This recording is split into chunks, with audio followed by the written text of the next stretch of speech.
The next yellow coin LR EZA is here, but are they good enough? How's it, everybody? Celtic Link here. We're back for another Dokkan battle video. In today's video, we are over on the JP side of things. We have the EZA details for the LR Nappa and Vegeta, who exchange into Vegeta. Very exciting stuff. I think people had a lot of high hopes for this EZA. So let's go ahead, let's hop in, let's take a look at what they do. Shout out to the homie Garesh for posting up the translations here.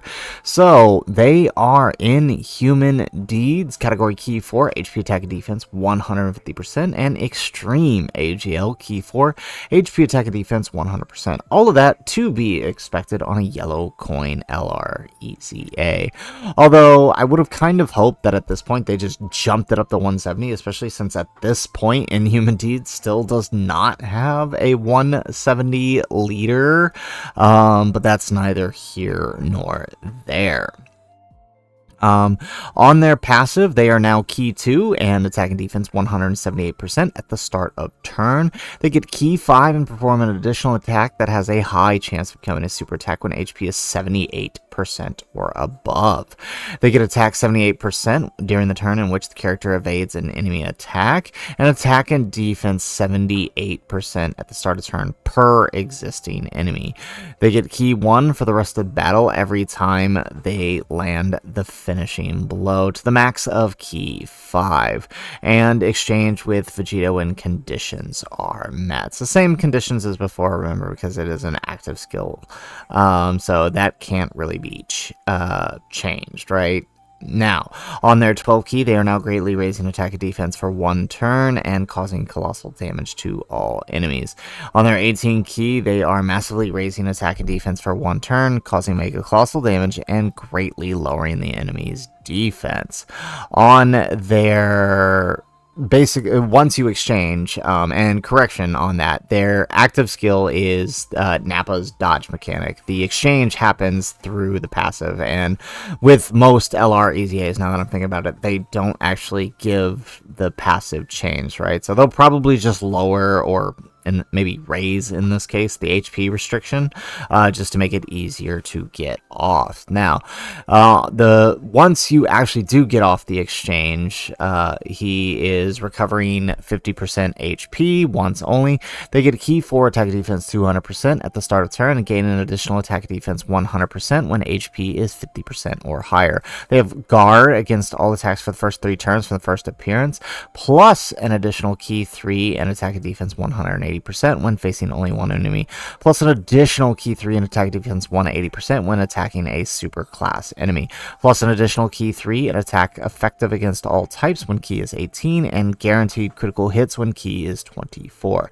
On the 12 key, Vegeta is greatly raising attack and defense for 1 turn, causing colossal damage and lowering attack. On the 18 key, he is massively raising attack and defense for 1 turn, causing mega colossal damage and massively lowering defense. So the Vegeta portion looks actually really good, you know, barring this extra 180 that he gets for fighting a super class. He's actually still looking pretty solid just without that. So that just means even he's good and he's even better when facing a super class enemy. The Nappa portion, I see a lot that seems like it should be good on paper here. I'm kind of disappointed they didn't give him like a medium chance to dodge or something, given that, right, he has that 78% chance for which he evades an enemy's attack, which is pretty much only able to be procced during that active skill turn. The thing about his active skill, right, if we come over here to the active skill on the Dokkan Wiki here, activated from the 3rd turn, attack minus 50% and guaranteed evasion, right? So that basically you're basically getting a 28% attack raise there because you're losing the 50% and getting the guaranteed dodge. So I don't know that the trade-off is worth it. I mean, it still makes him all right, but I mean, you're probably exchanging to Vegeta by the point that you're going to do this anyway, so the base form leaves a lot to be desired. But I do think, right, for events where we are facing multiple enemies, this 78% per enemy is huge, right? We saw how good that extra attack and defense was for Triku, and this is going to be a lot more, and it's going to be pretty effective seeing him in like World Tournament just popping off. I think we have our new World Tournament character in this, right? Piccolo Jr. was reigning for a minute, but this guy just might take the cake following up there. But all in all, they look all right. We'll have to see them in game, but we do have some sort of preliminary calcs to give us an idea of where they're at, right? So when in the Nappa and Vegeta on a 200% team, I think right now they're only 200% leaders, if I'm not mistaken, is just Raditz and Ginyu are the 200% leaders here. So yeah, because what are their categories? Saiyan Saga, Pure Saiyans, Inhuman D's, Space Traveling Warriors, Terrifying Conquerors. Yeah, Raditz and Ginyu, I believe, are the only 200% leads that they have. So on that 200% lead, they are getting... Where are we looking here? Oh, here it is. There we go. Right here. So on that 200% lead, linked with Tech Nappa and Vegeta versus one enemy, we're talking about 500 or 5 million on the attack, which is pretty good as Nappa and Vegeta. That's a pretty decent attack stat.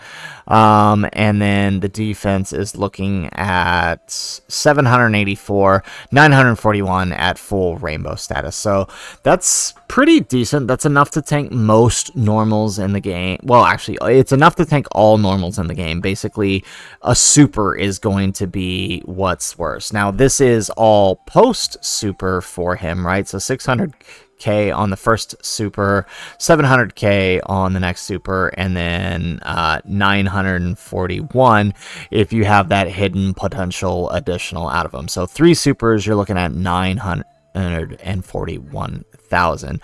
What's really scary is this 313 start of turn defense. That's not, I mean, it's not too terrible. Again, most normals, they're gonna be okay for.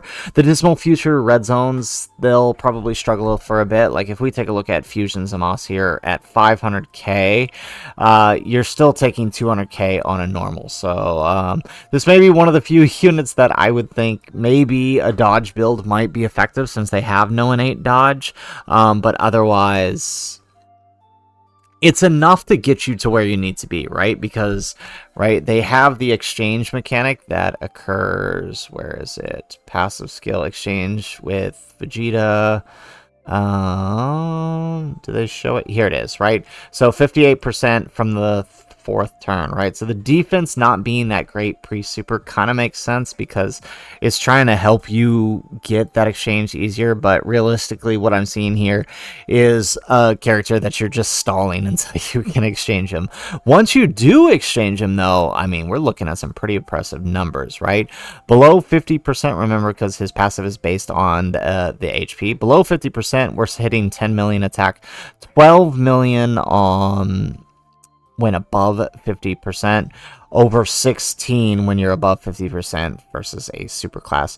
Defense, once in the Vegeta form, right, looking at the bigger number here, right, above 50%, we're looking at over 1 million defense if you get the hidden potential additional out of him.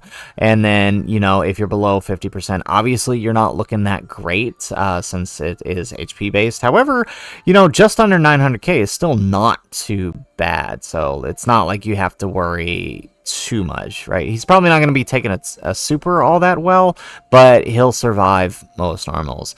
And then obviously, since they do have that super class effectiveness, right, if you have a super class enemy, we're talking close to 1.4 million defense, which is pretty darn good. That'll tank just about everything in the game, barring, I think, Trunks and the Texamos's super in the Divine Will events. So, I mean, realistically, they are looking pretty good. They have some pretty, I mean, we'll say mediocre link partners, right? I think some of the best link partners they have is the new Tech Nappa and Vegeta and like the Great Ape Vegeta. But otherwise, most of the, well, actually this STR Turles is alright, but again, that's still only 3 links active. But the Tech Vegeta and Nappa, which the calcs here are based on, are probably going to be the best link partner, but they don't share Turles' leader skill, which is really where you want to run these guys. Raditz and Ginyu are basically the big ones there. So there you have it, folks. There is the EZA details for the LR, Nappa, and Vegeta. Honestly, they're looking all right. The Vegeta definitely stands out to be a very, very powerful version of an EZA. The Nappa and Vegeta leave a lot to be desired, but as long as you can keep them alive long enough to get out the Vegeta, I don't see too many problems with them. They will be really good if there's ever an event with a lot of enemies, like if we ever get a revamp for Super Battle Road or any more of those multiple enemy fights. They will definitely be really good there. But otherwise, the Vegeta definitely is the standout here. It's just a matter of getting to him. So, anyways, guys, that is the video. If you like the video, make sure you hit that like button and subscribe to the channel if you have not already. And in the comments down below, let me know, what are your thoughts on this new LR EZA? Are you looking forward to them? And how would you build them to set yourself up for success with these guys? I'm personally thinking additionals with a little bit of dodge, since they don't have that innate dodge, but let me know what you guys think in the comments down below. Otherwise, guys, as always, thanks for watching, and aloha.